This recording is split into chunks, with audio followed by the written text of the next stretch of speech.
Today we begin with an incredible story of a data scientist who claimed extreme bias at a major global news service, Reuters. Zac Kriegman may be one of the highest company officials to go public with such allegations. He led a team of scientists applying the latest breakthroughs in artificial intelligence to data at the parent company, Thomson Reuters. He says he watched as radical ideologies took hold throughout the organization, and that when he saw the news division getting it wrong, he was the one who got bullied and fired.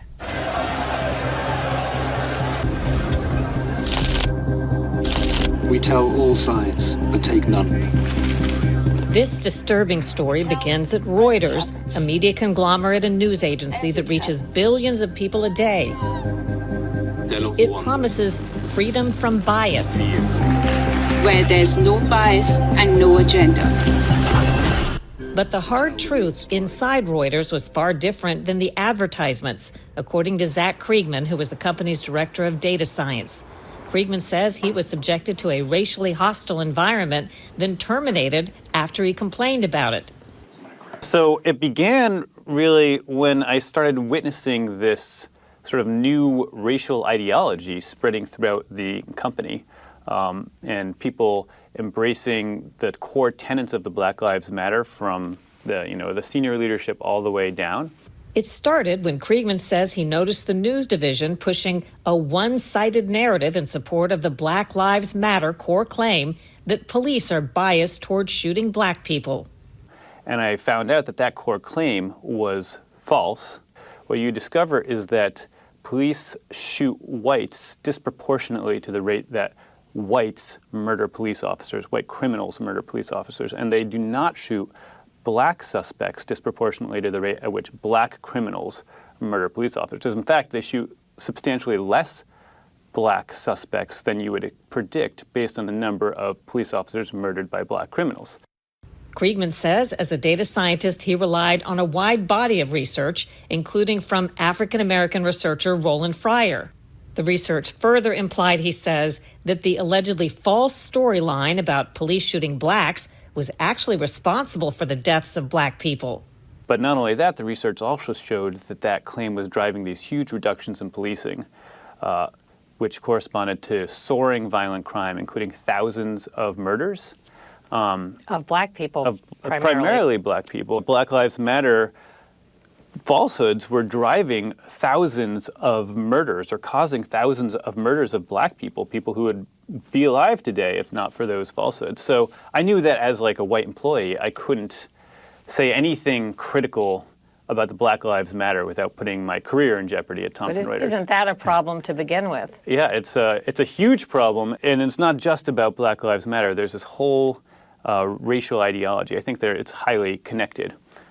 And I felt like, Thomson Reuters had a public trust to be reporting truthfully, and we were failing. So you have this information, you think it's important, ethically important to the news organization, but you're worried about bringing it forward. What did you decide to do? Yeah, so I actually wrestled with this, and, I talking it over with my wife because I knew, I could potentially lose my job just even talking about these issues. So ultimately, I decided to basically just summarize the academic research into a post that I posted on an internal forum to try to just start a discussion. What was the response you got? So, just as I had feared, the response was incredibly angry, personal attacks directed at me, but also like highly racialized attacks. They told me I was confused and laughable, I was a troll, I wasn't even worth attempting to have an intelligent conversation with. They actually even compared me to a sympathizer of the Ku Klux Klan. It just got incredibly nasty, incredibly quickly.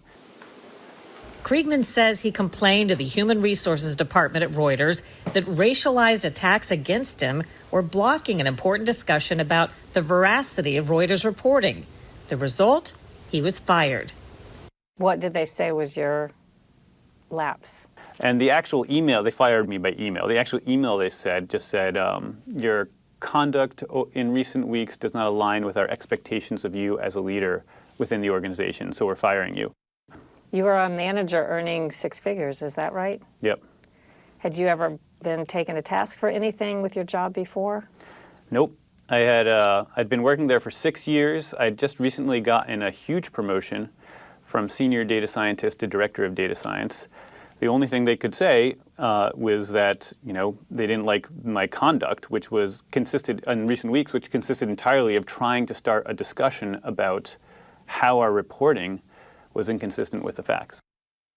Reuters declined our interview request, but a spokesman told us Kriegman held no editorial position at the company and that Reuters reports on topics related to race and equality and the BLM organization in a fair, unbiased, and independent manner. Kriegman isn't the only one who's called the news industry into question. In 2020, New York Times opinion editor Bari Weiss told a similar story.